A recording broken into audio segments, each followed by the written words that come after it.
Charlie Parsons for the Stomping Ground, powered by Wow Hydrate. You're building up quite a following, Parsons. On DAZN, Mr. Tony Bellew. What's happening, Parsons? You're building up quite a following, lad, and I don't usually do these. I'm going to be honest, right? Yeah. Before we even start, I'm not going to say my mum's name, and the boxing fans, you know what they're like, they're going to hate this. Yeah. Maybe because of boxing, maybe because of a league of their own and you flying over my hometown of Cirencester. But my mum fucking loves you. I'll tell her thank you very much. She shouldn't, because I'm no one really deserves the loving, but thank you very much. I appreciate it. Much appreciated. She'll be double happy I finally tied you down. Thank you, Mrs. Parsons. How are you, sir? I'm all right, lad. I'm surviving. Can't complain. Could be worse. So, Parsons, we're going towards the dressing room where I'm going to get my clothes and we're going to go home. So, what do you want to know? Talk to me about the boxing tonight. What did you think that main event? What's I thought Tyler Denny. I don't know, mate. I don't know. I have no idea what's next for Felix Cash. I think that lad's greatest weakness is here. And I suppose that's not really a weakness. I just think, I don't know what goes on in his mind, because physically he looks a specimen. He's got all the attributes, but something's just not ticking right. I hope he works it out, because it's a waste of a great talent, to be fair. So, just one of them. Tyler Denny done a job on him tonight. Absolutely. Tyler Denny beat the fight out of him after 2 rounds. Once he took the best he had in the first couple of rounds, that was the end of it for Felix. I thought that was it. Absolute war in the co-main event. That's outstanding. If you looked at me social media before tonight, I told everyone, you do not miss tonight's fight. Croker and Walker was just exceptional, mate.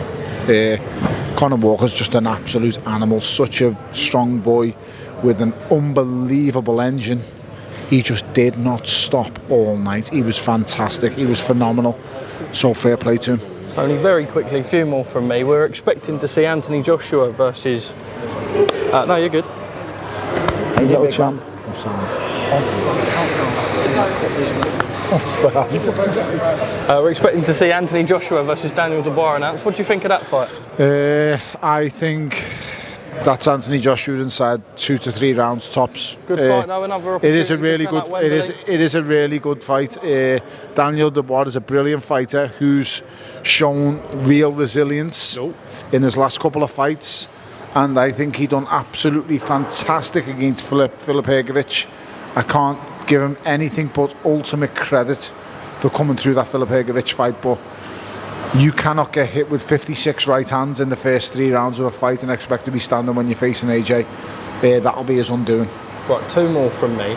Firstly, Tyson Fury's done an interview, said that when he boxed Usyk, it was like boxing an amateur boxer, and that going into the rematch, he knows that he can't get a decision. Your thoughts on that, and how does the rematch go? Okay, so I don't quite understand that one. He's an amateur boxer and he couldn't get a decision. Okay, but it's a 12 3-minute round fight, so it's not an amateur bout, so that doesn't really make the most of the sense. But I thought he pushed Usyk really hard. I think Usyk was a clear winner, but I thought he pushed him really, really hard. Possibly the hardest he's ever been pushed. Well, I don't know, because in the second AJ fight he was pushed to the brink, and after 9 rounds I actually had AJ up by 1, and then he turns around the championship rounds. So I don't know. It depends how you see the fight, really, but I thought Usyk was always going to win it. No, because Usyk actually won in a manner that I didn't see him doing. He pressed the fight and bullied the big man. I think if he fights him in a rematch, he just goes on the back foot and wins nearly every round in a really ugly fight. And if he chooses to go on the back foot, you will not get near him. You only get near him when he wants you to be near him.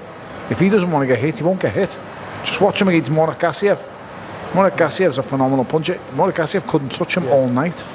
So he shows you, he fights to the level of the opponents at times, but he just dictates from the word go. Like, he bullied Tyson Fury. It's nuts. Tyson, I don't know what Tyson Fury was watching, but he was getting pushed back all night long. And, it's madness to think how he done it. But I think he wants to show us all, listen, I can win any way I want to. I can push you back, I can do it on the back foot. He will beat anyone in a boxing match. No one is going to outbox Oleksandr Usyk.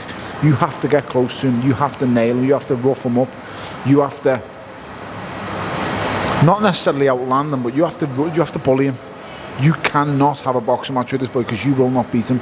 He is He has the best footwork of any fighter that I have ever witnessed or seen, and don't confuse the footwork with someone like the great Muhammad Ali, because it's a totally different type of footwork.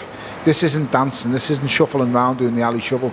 This is purely technical ability of judgment of distance. It's the distance that he creates and then goes, it's in and out, it's in and out. It's something that he does so easily and that never tires him, and that's why he's great, that's why he's so good, and unfortunately I only know too well. Finally for me, Ryan Garcia, thoughts on what's all going on at the minute? Sad? Very sad, very sad. You've got a banned performance enhancing drugs in your system. It's steroids.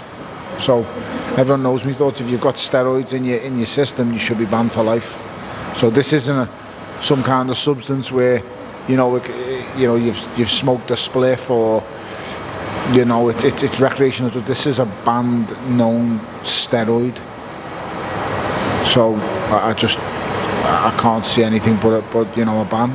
Like I said before, we shouldn't even be having these conversations anymore, because the perfect example was Jarrell Miller, when he was one molecule off becoming the Hulk. That's all we had to do was ban him for life, and we wouldn't be having these conversations what we're having now.